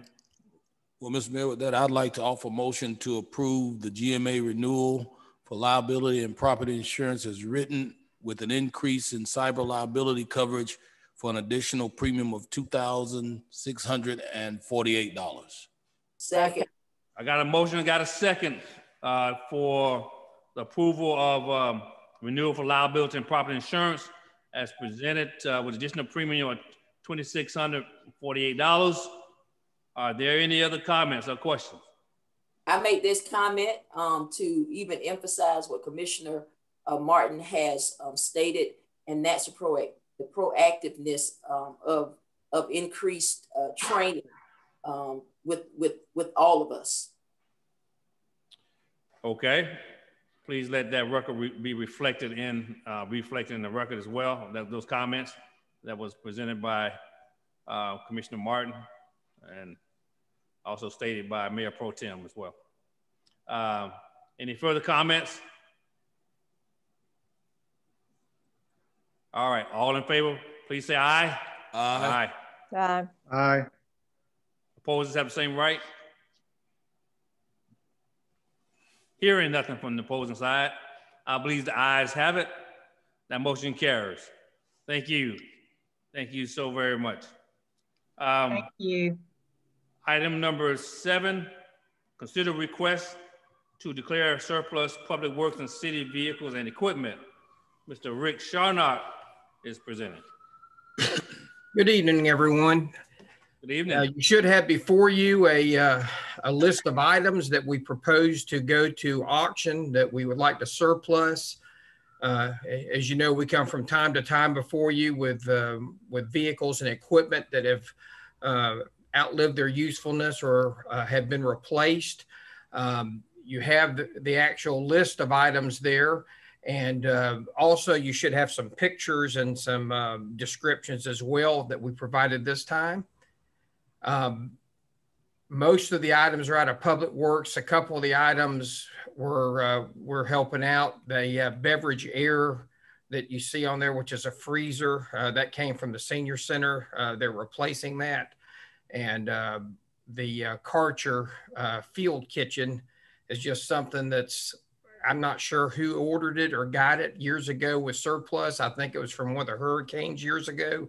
And it just needs to go now while we can get some money for it. So you see some additional information there.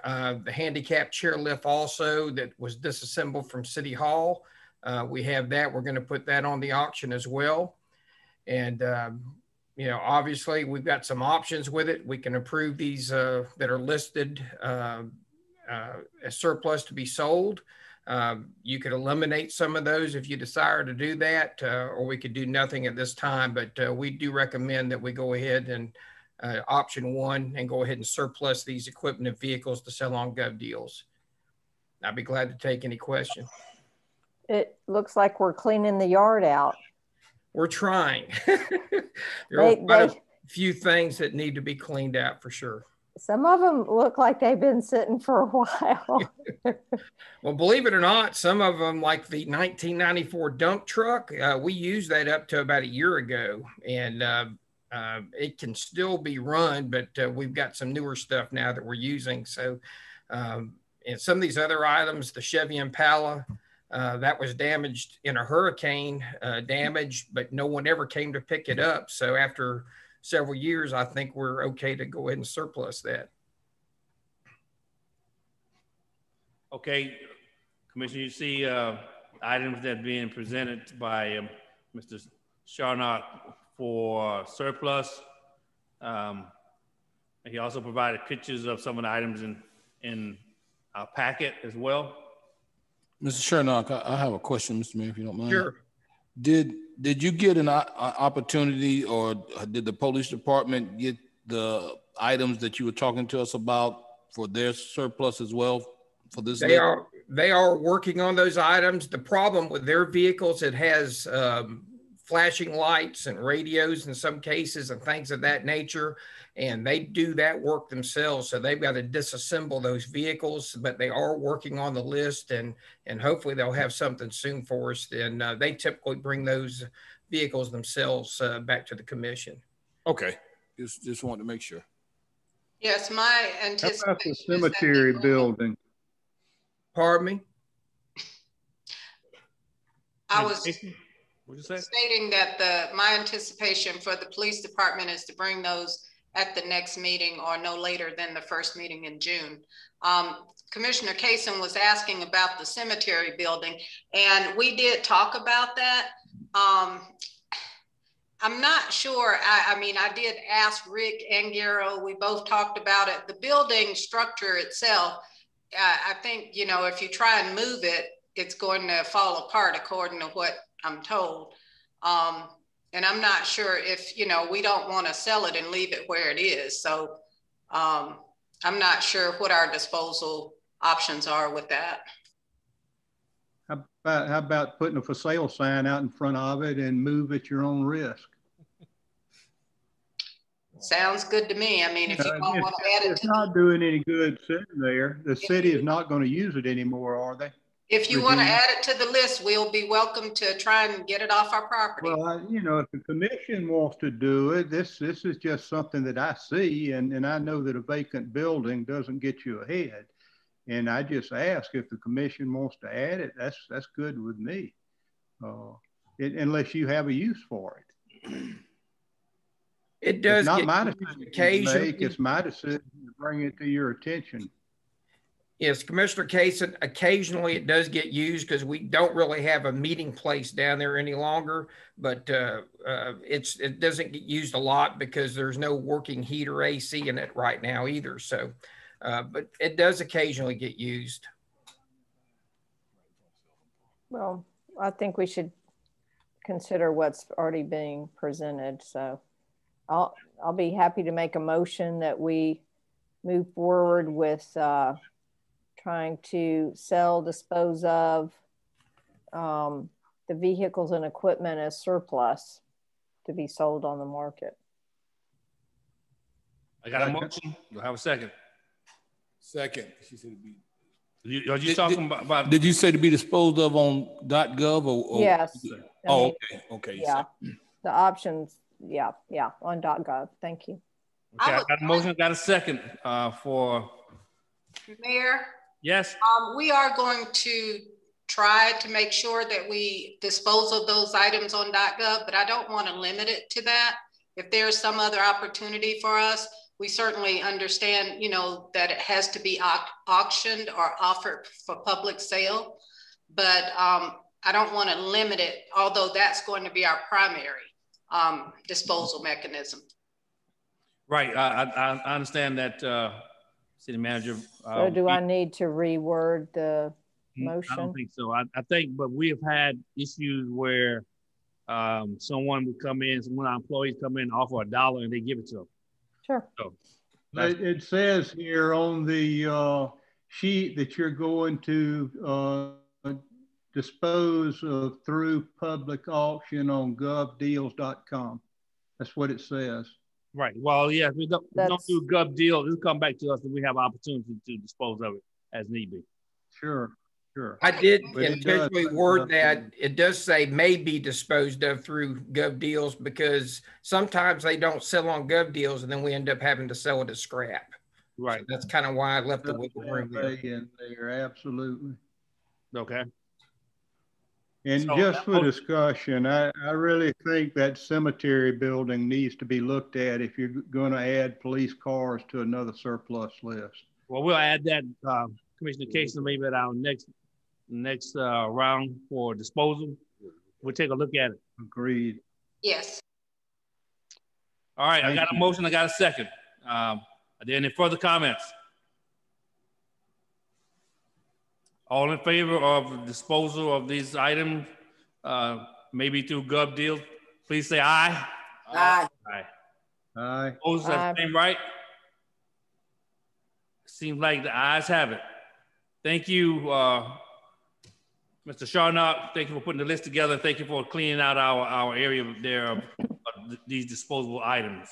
All right. Thank you, sir. All right. Item number 8, we're moving right along. Here, consider approval of resolution number 2021-03, authorizing the city manager to execute a contract for reimbursement of expenses by the Georgia Environmental Protection Division, Hazardous Waste Trust Fund related to 4th Street landfill. Mr. Garrow Aberson, our Public Works Director and City Engineer, is presenting. Yes, sir. Good evening. Good evening, sir. As you mentioned, this item has to do with reimbursement of funds that we've paid out for the post-closure care of the 4th Street landfill. I'm sure y'all are aware of the history of it. It was closed in the late 80s, listed on the hazardous sites inventory in the mid 90s. Since then, we have had, as with any landfill, you have post-closure care, which includes monitoring, groundwater monitoring, methane monitoring, that kind of thing. And then sometimes some capital costs such as fencing, perimeter fencing to upkeep, cover thickness, maintenance, that kind of thing. A lot of times when the site is listed on this hazardous site inventory, then those post-closure costs are eligible for reimbursement from the Hazardous Waste Trust Fund that EPD maintains. With our arrangement with the county and the school board, we share the cost of those post-closure care items. So then each of those entities is responsible for their own reimbursement from the trust fund if they wish. And for each project, the trust fund reimburses 100% of eligible costs up to $500,000, and then 50% of eligible costs beyond there. So we submitted a reimbursement package, reimbursement request last year to EPD. I think the total application was close to $90,000. That reimbursement request pushed us over the $500,000 limit. So part of the reimbursement was approved at 100%, and then the remainder was approved at a 50% rate. Long story short, that results in a total approved reimbursement of $56,955.10 that we would get back from EPD for our expenses on the landfill. You know, going forward, any future reimbursement requests that we submit will be reimbursed at a 50% rate.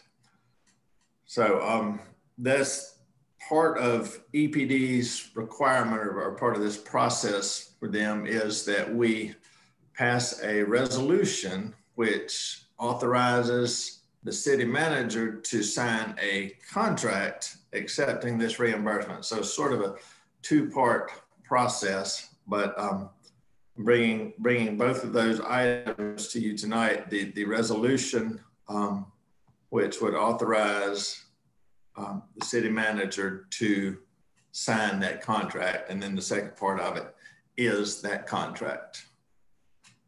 So, any questions, commissioners? So any questions on that? Very well articulated by our city engineer. All right, no questions or comments. Entertain a motion, please. Mr. Mayor, I'd like to offer a motion that we approve resolution 2021-03 as presented by our city engineer. Second. Motion, I need a second. Second.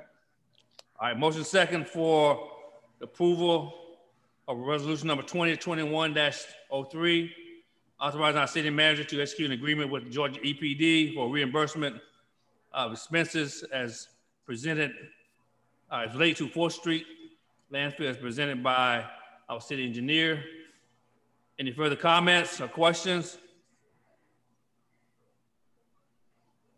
Hearing none, all in favor, please say aye. Aye. Aye. Aye. Opposed have the same right. Hearing nothing from the opposing side, I believe the ayes have it. That motion carries. Thank you. We're now down to our last item on our agenda. It's the city attorney's item. Consider approval of resolution number 20-21-07, supporting the removal of contamination from sites along US 17 corridor and urging the state government to cause removal of all contamination in the soil and groundwater along US 17 corridor. Mr. City Attorney, Mr. Brian Corey is presenting. Good evening again, Mayor and Commissioners. What you have before you is the resolution that was discussed at the end of the presentation given at the last commission meeting regarding the cleanup and the corrective action plan related to the Panova property along Highway 17, Hercules Panova. Essentially what this does is, of course, support, you know, that the contamination be removed and cleaned up. It's very similar to the language that was included in past resolutions where the city has come to submit a public comment, you know, just stating what the desire of the city commission is in seeing these areas cleaned up and the contaminants removed from the soil. You know, the resolution adequately identifies the EPD hazardous waste facility permit number, the location in which we're discussing, which is essentially 2801 Cook Street, but everyone knows it's along the Highway 17 corridor. and asked that the contaminations be cleaned up and that the state government urge and support as along with the city, the cleaning up of this hazardous waste. Rachel Thompson with Georgia Environmental Coalition is also here tonight as a panelist. I don't know if she wants to add any comments to my presentation, but what we've essentially done is sort of work together to put this resolution in front of you. I believe this was a directive from the City Commission after the presentation last month. Okay. Ms. Thompson, you want to say a few things? I don't necessarily have anything to add, but if y'all have any questions, definitely here to help answer any questions that might support y'all approving this resolution this evening. Okay, thank you. Commissioners, any comments or questions? Is the county doing the resolution along with us? I don't know. I think both Brian and I have been in communication with the county. I haven't checked the agenda that they have for tomorrow, but it was my understanding that they were going to be considering the same resolution, not necessarily a joint resolution this time. That's my understanding as well. I knew that the public comment period, I believe, ends on May 10th. So I would expect that if it is being taken up by and I'll check really quickly the county's agenda. I believe they would be doing it at their meeting tomorrow night. Seeing if they have quite a longer agenda than us, it may take me a second to look through. But I did want to note, because I know that Hercules and Panova has also sought out some public comment. I think they've had some public meetings and workshops. I know they've had one with the city of Brunswick, but I think they also went out to the MPAs recently. I'm not sure exactly the date of those meetings, but I think they've attempted to go out and seek, public input and public comment from the general public as well, in trying to determine what's best to be done in that location. And I can add to that too, commissioners. The Urbana Perry Park Neighborhood Planning Assembly had a meeting last Tuesday, and that included a presentation that was similar to the presentation that was given to the City Commission. And there was a good number of residents there. There was a great dialogue. It was probably one of the longer NPA meetings that I've been to, but there was a lot of questions, and the residents had an opportunity to ask those questions directly to Geosyntec and which, the contractors for the cleanup. And there was some Hercules representatives there as well, and some Pinova staff. So that was a really productive conversation. And then since then, those residents, there's actually some members of the NPA that have gone out and collected comments from residents in the neighborhood. So it was a really great way to, bring the information to the people that are, living on the fence line of this industry, and give them an opportunity to share their voice during this public comment. I got a question. What are our next steps after we submit this resolution and it goes forward? What are the next steps? Well, the public comment period closes on May 10th, and essentially once all the public comments are submitted, they'll take them into consideration in determining whether or not to move forward with issuing. I believe it's kind of a strange process, and Rachel might have to help me out here, but I think they've issued the permit, and they're waiting and determining how the public reacts to hear the public comments, and then they'll issue yes.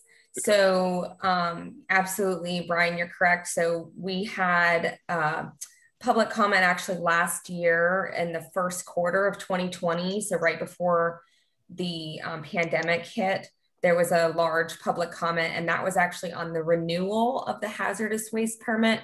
One of the requirements of the new hazardous waste permit was that Hercules and Pinova within 90 days had to submit this corrective action plan. Once that was submitted, the EPD made a determination that it basically required a modification to the permit. So that's what this public comment is.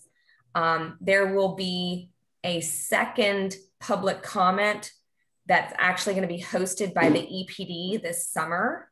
So this is the first preliminary opportunity. And then there will be a second opportunity again this summer before this plan actually gets finalized and added into the permit. So once May 10th, that date has passed, the EPD will review all of the comments submitted. They're also reviewing the plan as we speak, like with the general public.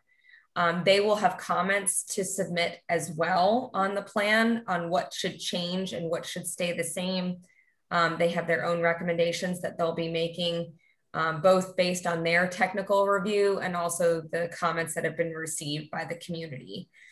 So this is an opportunity for us to weigh in, and just, you know, in the resolution, it just kind of talks a little bit about some of the areas that the community is most concerned with. So with regard to groundwater, soil removal, and things like that, that the EPD will take into consideration as they're making a determination on the next step of the public comment. Thank you. Thank you. You know, hopefully we stay on top of this. I know we got to stay on top of this so we don't get caught short when they have the next rounds of public comments. Any further questions or comments, commissioners? Yeah, I would like to make sure that we post on the city website the access point for public comment. And I would like to make sure that we get this same information out to every chair of an MPA so that they can blast out, because great, good. We need to do this. We need to do this. This is a huge part of trying to clean up our community. Yes. And all news organs also. Everybody needs to get involved with this. You're right. We're right. Commissioner Martin, I hear your request, and the GEC is planning on doing a last push to our membership. Along with 100 miles, our organizations are meeting tomorrow to kind of, because we're in the last 5 days of the public comment period. So what I can do, I have, I guess normally I would contact Miss Mack, who is neighborhood planning and development director. But I can either reach out to, well, just whoever I would need to share it with to get it out to the NPA steering committees, and I can send that out before the end of the week. I'm sure Ms. McDuffie can help you with that. And I would ask too that all the commission would be included in that. Sure. Yes, Rachel, if you would reach out to me and Ms. Myers with that information. Okay. Thank you. We'll make sure it gets out. Yes, ma'am. We have some draft letters, and then the mailing addresses and the email addresses for where the comments can be submitted. So I'm happy to share that with y'all. Thank you. Thank you so much. I'd like to make a motion that we approve resolution number 2021-07, urging the state government to cause removal of all contamination in the soil and groundwater along the US Highway 17 corridor. Second. Got a motion, got a second for approval of resolution number 2021-07, calling for the removal of contamination from sites along US 17 corridor and urging the state government to remove all contaminants from the soil and groundwater along US 17 corridor. Are there any further questions or comments? I would only make the statement that the county commission, it is on the agenda for the county commission tomorrow night. Thank you. All right. Any further comments or questions? Thank you for the work y'all done too, Brian and Rachel. No problem. All right. Hearing all in favor, please say aye. Aye. Aye. Aye. Opposed have the same right. Hearing nothing from the opposing side, I believe the ayes have it. That motion carries. Thank you, commissioners. All right, we have come down to the end of our printed agenda for our meeting tonight. Are there any need for executive session? I believe that's a no. That is a no. All right. Motion to adjourn. Second. Got a motion, a second to adjourn. Before I adjourn, I would like to say thank you to our city manager and staff for our budget. We'll get these budget books on Friday. Also to Mr. Pete Carroll for Pete Carroll Day for all the things he's done for our community. Also, commissioners, before I adjourn, our next meeting, or I have Naomi query everyone. We need to come back to meet in person at City Hall. I'm thinking the first meeting in June, but Naomi will query you as to when we should come back as a full board instead of doing the virtual. Okay, motion second. So all in favor to dismiss, say aye. Aye. Aye. All right, we stand adjourned. Thank you. Good night. Thank you, everybody. Thank you. Good night. Good night. Thank you. Thank you, commissioners.